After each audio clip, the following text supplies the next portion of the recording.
Relationships stunt your growth. Yes, you read that right. Contrary to popular belief, contrary to whatever that you guys hear from your grandparents, your parents about being married and settling down and how beneficial that can be, hear me out. Yeah, I know you're gonna get some good tax breaks, some tax benefits at the end of the year if you file jointly instead of single. I get that. Don't, yeah, I understand. I understand the tax benefits. But there's so much more you're giving off. Sorry, there's so much more you're giving up to be in this relationship. Every single successful male in this world, and when I say success, I mean it can be subjective. Success is subjective, obviously. I mean, five-figure income, $70,000 a year is might be successful to you. $170,000 might be successful to the next guy. $1 million might be successful to the next guy, and so on and so forth.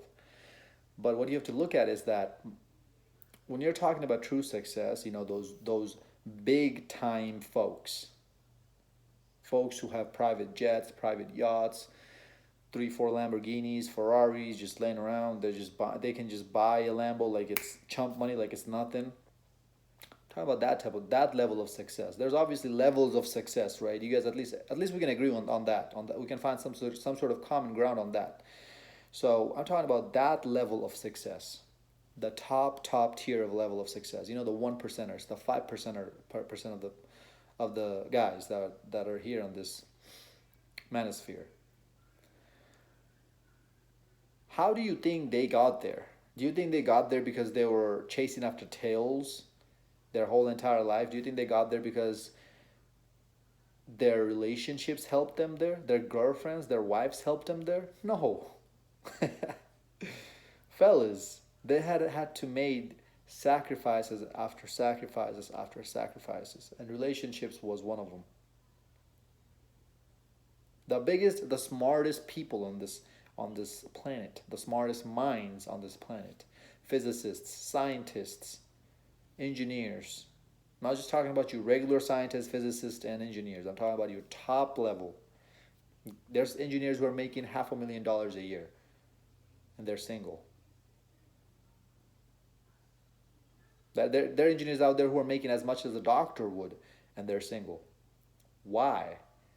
Because it takes time to build something up like this to that level. If you want to be at that top level, it takes time and effort into it. Effort and time that you have to take away from other parts of your life.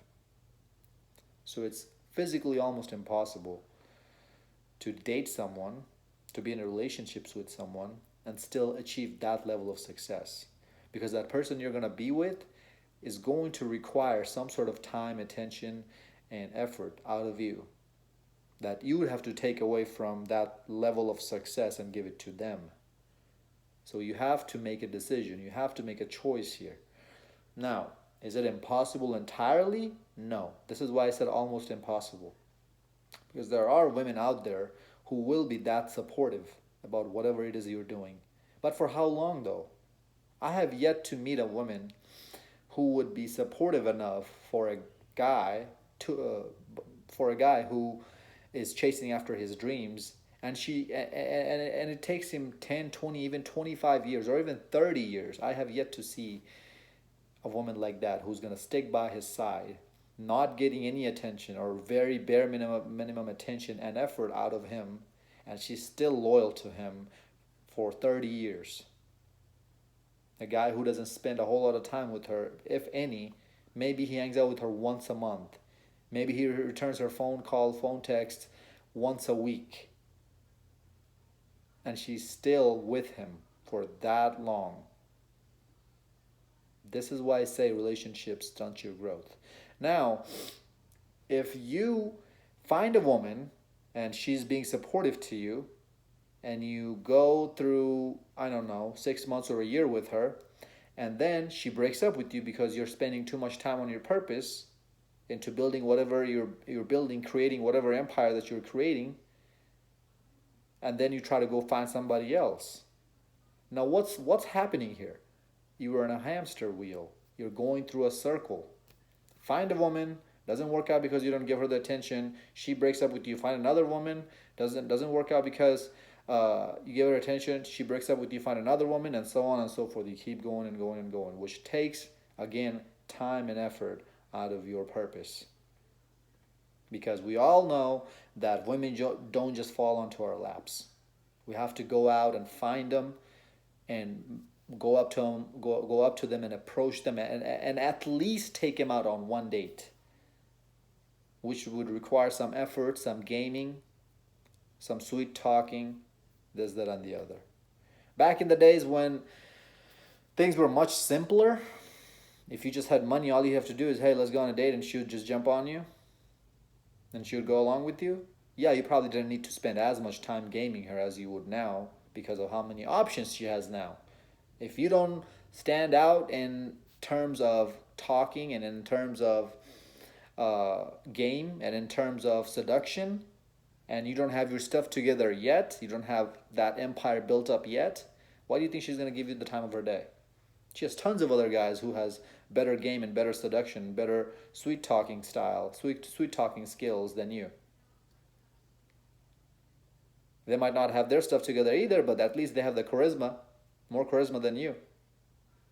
And whatever stuff that they're building might not be even remotely close to whatever stuff it is that you're building. Whatever you're building might be way more worth than whatever it is they're building. Or they might not even be building anything. They might be a bum, but they're just good with the ladies because they're charismatic. But she doesn't know that. She doesn't know what you have going on yet. She doesn't have anything. She doesn't have anything tangible to compare yours with them. We always want to compare tangible things, right?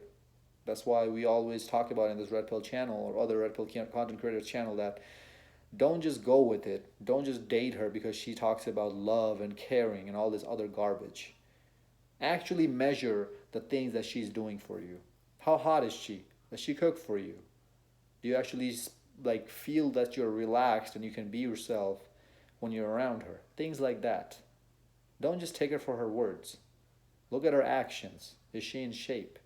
Does she have student loan debt? How much debt does she have?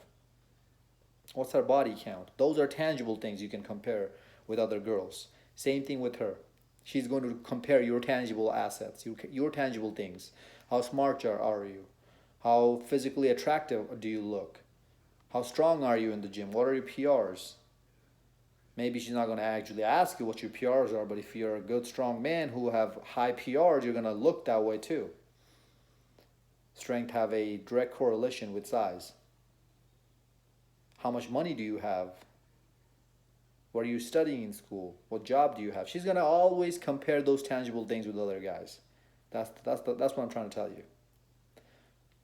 So, relationships, fellas, is going to stop you from getting there, from getting to that point. How many rappers, musicians, artists do you think that are out there who are committed to a long-term or monogamous relationship and really focused? And the reason why I say long-term monogamous relationships because those relationships require the most amount of work for them to last. You constantly have to put work in and effort in and time in and day out. Otherwise, they're going to lose interest. The butterflies are going to go away. The spark is going to go away. As a man, you're going to have to put in that work. She's not going to. Especially nowadays, she's not going to. She's just going to take, and take. This is why we see men going their own way movement, the make time movement. Because men are waking up to this and they're seeing there really isn't any worth going after these women. They don't have any real value. Their bodies dried up, washed up, used up. Their vaginas used up. Has been ran through more times than the Holland Tunnel. How Coach Greg Adams would say. They got student loan debt. They're not really smart, book smart or street smart. They go to college for some dumbass degree that have no real value in real life. The list goes on. You guys get the idea, right?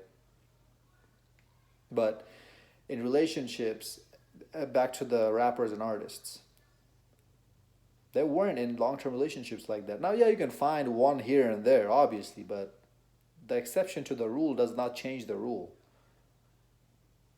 And these rappers and successful artists, Tyga, Chris Brown, Shawn Mendes. Well, Shawn Mendes is pretty young. He was just talented, I guess. You would have to have some sort of talent in this line, right? But I'm talking about rappers and artists who really gave everything in, all in, and have been in the industry for way longer than most of other ones. Talk about those guys. They went through tons of lonely nights, tons of nights where they were crying, frustrated. You don't see that blood, tears, and sweat in their story behind the screens. All you see is the results that they're producing. You don't see how miserable life they had to spend before they got where they are. All of these rappers' life story, if you look at them, it's sad. It's struggling. They came from nowhere. And they made something out of themselves. And if you're in relationships, you can't do that. You just can't. This is why when you see your little couple in your high school or college scene, you know, that hot girl who's dating this alpha Chad or this college football player or high school football player, and they're the power couple that you see on Instagram. Guys, there's another thing. Guys, so many guys out here get this confused. Just because you see some pictures of them being happy and doing happy things and going on vacations does not mean they're actually happy. You don't know what's going on behind the scene, behind the camera. You don't know what's really going on in their relationship. You don't really know how happy they really are with each other. It might all just be a facade. Girls do it all the time. They might be going through a rough time with their boyfriends. They're going to go back in their phone. They're going to find an old picture of where they were happy, and they're going to post that, try to get some attention, and also hoping that the boyfriend sees that picture and he remembers the old times, and maybe they can work together, work things together and go back to that old time, which never happens. You have too many things invested in this person. This person knows too many things about you to just completely reset your mind and start seeing this person how you used to see this person when you first start dating. That's why that's never going to happen. That's why the relationship is never going to go back to how it was. That's why we say that as soon as the cupcake phase is over, from then on it just starts to go downhill. So whenever you see couples like this out and about going around, don't feel bad about yourself just because you don't have anyone loving in your life. Just because you don't have anyone to hold hands with and walk down the street and walk in the park with. Just because you don't have somebody who you can call 2 in the morning and they'll wake up and listen to your problems. Still listen to your problems and still try to be supportive to you and try to give you good hopes. Try to tell you nice things when you're going through a rough time, a down time, a hard time. Don't feel sorry about yourself because you don't have anybody to take a date out to. Don't feel sorry about yourself or bad. Don't feel bad for yourself just because you can't get consistent sex. Chances are the guy who's getting that consistent sex is getting crappy sex anyways, because it's usually the first 5 to 6 times where the spark is and the excitement is really there. After that, you guys both know each other moves and it's predictable, so it's not really exciting anymore. So don't feel sorry about yourself about any of that. Instead, focus on what it is that you're trying to build. Because now that after watching this video, you know that if you were in a relationship, this great thing that you're building would not have been created. Could not have been created. Because it's impossible to divide your mind into 2 separate things like that and expect both of them to grow at its maximum potential. It's just impossible. If you're a computer, maybe you could have done that. Set up different programs in your software, and go from that. But you're a human being. We have emotions along with the decisions we make. And emotions can slow us down. Bad emotions, negative emotions can slow us down. And it's that one thing, time, that we can never get back. And that's why we have to make sure we utilize that time smartly. We have to utilize this time very carefully. Because once it's gone, it's gone. Once this 15-minute, 16-minute video that you just watched, that 15, 16 minutes will never come back to you. Just let that sink in for a second. This morning, whatever you were doing, that time will never come back to you. Just think about that for a second. And now get your ass up and start chasing after your dreams. Start feeling sorry about yourself because you don't have a girlfriend, a bloody girlfriend, a bloody wife. There's much more than that in life. Hope this video made sense. Like, comment, subscribe, share this video to your friends. Until next time, stay blessed, stay beautiful, and above all, stay classy.